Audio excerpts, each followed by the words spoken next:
భారతదేశం ప్రపంచంలో శాస్త్రవేత్తలను ఉత్పత్తి చేయటంలో ఏ స్థానంలో ఉందో తెలుసా? చాలా చాలా వెనుకబడి ఉన్నాం. ఆ డేటా అంతా కూడా చెప్తా. ఎందుకు ఈ సందర్భంలో నేను ఇవి మాట్లాడాల్సి వస్తుందంటే, నిన్న అంటే ఆదివారం రోజు డిప్యూటీ సీఎం పవన్ కళ్యాణ్ గారిని స్పేస్ కిడ్స్ ఇండియా అనే సంస్థ ప్రతినిధులు కలిశారు. కలిసి వాళ్ళతో పాటుగా రష్యా వ్యోమగామి సెర్గీ కోర్సకోవ్ అనే వ్యక్తి కూడా ఆయన కలవటం జరిగింది. ఆయన వ్యోమగామి అంతరిక్షంలో 6 నెలల పాటు అక్కడ గడిపి వచ్చారు. సో పవన్ కళ్యాణ్ గారిని కలిసినప్పుడు పవన్ కళ్యాణ్ గారు కూడా వాళ్ళతో ముచ్చటించారు. ఎట్లా మీరు అక్కడ ఎలా గడిపారు ఏంటి అనే విషయాలు కూడా కోర్సకోవ్ని అడిగి తెలుసుకున్నారు. ఆయన రష్యా వ్యోమగామి స్పేస్ కిడ్స్ ఇండియాతో కలిసి ఆయన పనిచేస్తున్నారు. ఈ స్పేస్ కిడ్స్ ఇండియా అనే సంస్థ కూడా చాలా మంచి అచీవ్మెంట్స్ సాధించింది. 19 బిలియన్ శాటిలైట్స్ని తయారు చేసింది. 3 సబ్ ఆర్బిటల్ శాటిలైట్స్ని, 4 ఆర్బిటల్ శాటిలైట్స్ని ఈ సంస్థ తయారు చేసింది. పిల్లల్లో ముఖ్యంగా శాస్త్రవేత్త కావాలన్న తపనను వెలికి తీయడం, దానికి ఏం చేయాలి పిల్లలని చెప్పడం అనేది ఈ స్పేస్ కిడ్స్ ఇండియా అనే సంస్థ చేస్తున్న పని అనమాట.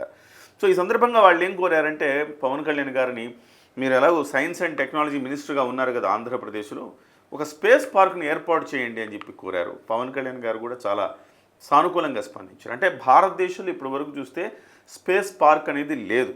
ఆ స్పేస్ పార్క్ని ఇండియాలో ఎస్పెషల్లీ ఆంధ్రప్రదేశ్లో ఏర్పాటు చేస్తే బాగుంటుంది కదా అన్న సూచన చేశారు. జస్ట్ మనకు ఒక మంచి ఆలోచన వచ్చిందనుకోండి, మంచి ఆలోచన వస్తే ఇంప్లిమెంట్ చేయగలిగిన వ్యక్తి దగ్గరికే వెళతాం. అలాగే వాళ్ళు చెన్నైలో ఉన్నప్పటికి కూడాను, ఈ సంస్థ చెన్నైలో ఉంటుంది, కానీ ఆంధ్రప్రదేశ్కి వచ్చి పవన్ కళ్యాణ్ గారిని ఎందుకు అడిగారంటే, పవన్ కళ్యాణ్ గారిలో వాళ్ళకు ఒక చిత్తశుద్ధి కనిపించింది అని చెప్పుకోవచ్చు. ఒక మినిస్టర్గా డెఫినెట్గా ఆయన ఆల్రెడీ శ్రీహరికోటని విజిట్ చేశారు. ఎందుకు వీళ్ళకి ఇలాంటి ఆలోచన ఇచ్చిన స్పేస్ కిడ్స్కి అంటే, ఏ సైన్స్ అండ్ టెక్నాలజీ మినిస్టర్ కూడా శ్రీహరికోటను సందర్శించి వాళ్ళతో ముచ్చటించి వాళ్ళని ప్రశంసించి వాళ్ళలో మరింత ఉత్సాహాన్ని నింపిన మినిస్టరు నాకు తెలిసి ఆంధ్రప్రదేశ్లో గతంలో ఎవరు లేరు. సో మొట్టమొదటిసారిగా ఆ కార్యక్రమం తీసుకున్నది పవన్ కళ్యాణ్ గారు అని చెప్పాలి. బహుశా ఈ స్పేస్ కిడ్స్ ఇండియా అనే సంస్థకు కూడా ఆ రకమైన ఆలోచన వచ్చి ఉంటుంది. సో పవన్ కళ్యాణ్ గారికి చెప్తే డెఫినెట్గా అది నెరవేరుతుందని, అందుకే స్పేస్ పార్క్ ఏర్పాటు చేయాలి అని వాళ్ళు అడిగారు. దానివల్ల పిల్లల్లో ఈ శాస్త్రవేత్త కావాలన్న సృజన తపన పెరుగుతాయన్న ఉద్దేశంతో వాళ్ళు అడగటం జరిగింది. దానికి పవన్ కళ్యాణ్ గారు సానుకూలంగా స్పందించారు. సో మనం ఎందుకు ఏర్పాటు చేయాలి, ఒకసారి మనం మూలాల్లోకి వెళ్దాం. నిన్న కలిసిన విజువల్స్ ఇవన్నీ కూడా, ఈయన కోర్సకోవ్, సెర్గీ కోర్సకోవ్ రష్యా వ్యోమగామి 6 నెలల పాటు ఆయన ఉన్నారు. సో ఆయన కలిసిన తర్వాత చాలా విషయాలు వాళ్ళు ముచ్చటించారు. ముఖ్యంగా పవన్ కళ్యాణ్ గారికి చాలా ఆసక్తి ఇలాంటివన్నీ అని గతంలో కూడా ఆయన చెప్పున్నారు. శ్రీహరికోట వెళ్ళినప్పుడు కూడా ఆయన చెప్పున్నారు. ఈ సందర్భంగా మరి భారతదేశంలో ఎస్పెషల్లీ ఆంధ్రప్రదేశ్లో ఈ స్పేస్ పార్క్ ఏర్పాటు చేసిన ఆవశ్యకత ఏంటి, ఒకసారి మీకు డేటా చూపిస్తాను. ఆ డేటా చూపించిన తర్వాత మనం ఎంత వెనకబడి ఉన్నామో మనకు అర్థమవుతుంది. సో ఇది చూడండి, దేశవ్యాప్తంగా మన పొజిషన్ ఏంటి. దేశాలు చూస్తే అంటే శాస్త్రవేత్తలను ప్రొడ్యూస్ చేయడంలో మనం ఎక్కడున్నాం. భారతదేశం ప్రపంచంలో నెంబర్ 1 జనాభాలో. మొన్ననే చైనాను కూడా మనం క్రాస్ చేసాం ఆల్మోస్ట్. సో భారతదేశంలో భారతదేశం జనాభాలో నెంబర్ 1 ఉన్నప్పుడు మరి అన్ని రంగాల్లో నెంబర్ 1 ఉండాలి కదా, ఎస్పెషల్లీ శాస్త్ర సాంకేతిక రంగాల్లో ఉండాలి కదా. ఇంత పెద్ద వ్యవస్థలో మనము ఎక్కడైనా వెనకబడి ఉన్నామని ఒక్కసారి మనం చూస్తే, నేను డేటా తీస్తే అమెరికా దాదాపు ఫస్ట్ ప్లేస్లో అమెరికా ఉంది. అమెరికాలో ప్రతి 1000 మందిలో 600 మంది సైంటిస్టులు అమెరికా నుంచే వస్తున్నారు. సో టాప్లో అమెరికా ఉంది.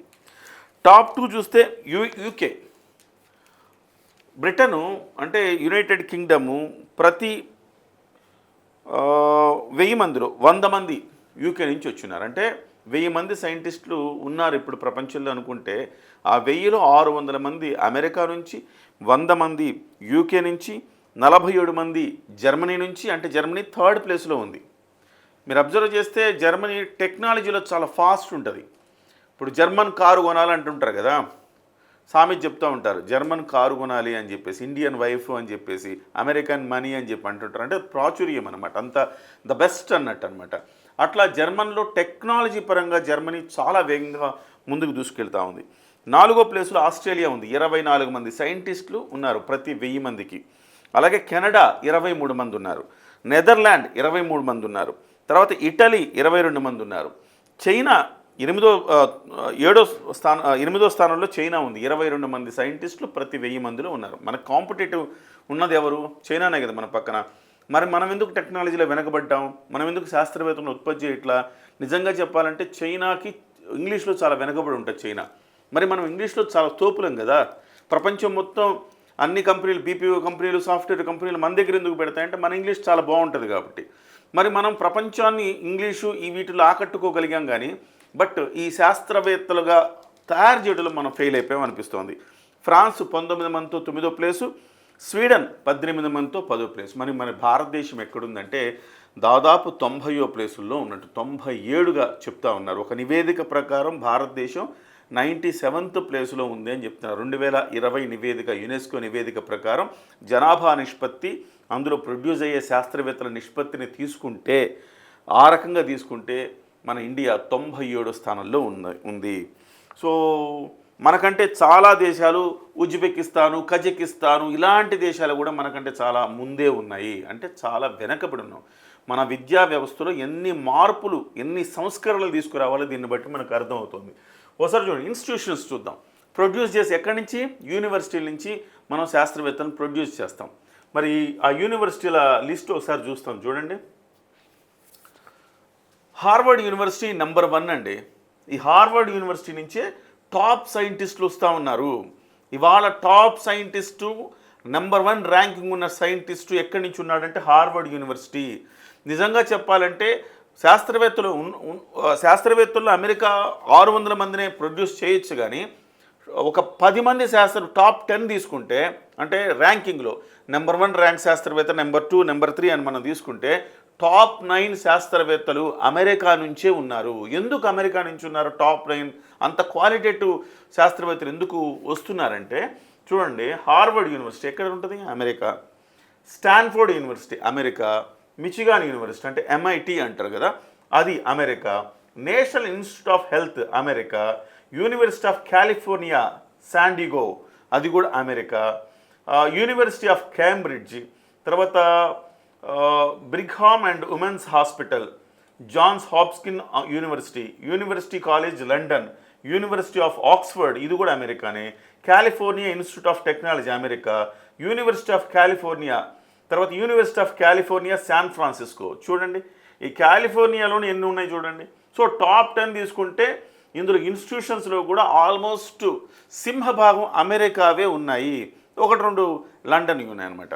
సో టాప్ 10లో కూడా ఈ అమెరికాను ఆధిపత్యం చూపిస్తుంది. అందుకే నాసా అంటే అమెరికా ఆధిపత్యం అంతరిక్షంలో ఎందుకు అంతలా కొనసాగుతుందంటే ఇదే రీజను. నిజం చెప్పాలంటే మన భారతదేశంలో మనకు ప్రోత్సాహం లేదు. చాలామంది మనం చూడండి, చాలామంది ఇండియాలో చదువుకొని సైంటిస్టులు అమెరికాలో అవుతుంటారు. ఎక్కడో హార్వర్డ్లోకి వెళ్తాడు, వాడు చదువుకుంటాడు, అక్కడే ఉండిపోతాడు. ఇండియాకు వస్తే భవిష్యత్తు లేదు కాబట్టి అక్కడే ఉండిపోతాడు. అక్కడే అంటే ఆల్మోస్ట్ అమెరికా ఖాతాలో ఉండిపోతాడు అనమాట. ఇండియన్ సైంటిస్ట్ లేరా, ఇండియాలో మేధావులు లేరా అంటే బొచ్చెడు మంది ఉన్నారు. ప్రపంచంలో అందరికంటే మేధావులు ఎక్కువ మంది ఉండేది వాస్తవానికి ఇండియాలోనే. కానీ ఆ ఎక్స్పోజరు మనం ఇవ్వలేకపోతా ఉన్నాము. ఇవ్వలేకపోవటం వల్ల వాళ్ళు ఇతర దేశాలకు మేధో వలస అంటాం కదా, మేధో వలస. వాళ్ళు చూడండి, మైక్రోసాఫ్ట్కి ఎవరున్నారు? మన ఇండియన్ CEO. అలాగే చాలా మనం చూస్తున్నాం, ప్రతి కంపెనీకి సత్య నాదెళ్ళ కావచ్చు, సుందర్ పిచాయ్ కావచ్చు, ఇలాంటి వాళ్ళందరూ మన ఇండియన్సే కదా, వెళ్ళి అమెరికా కంపెనీని శాసిస్తూ ఉన్నారు కదా.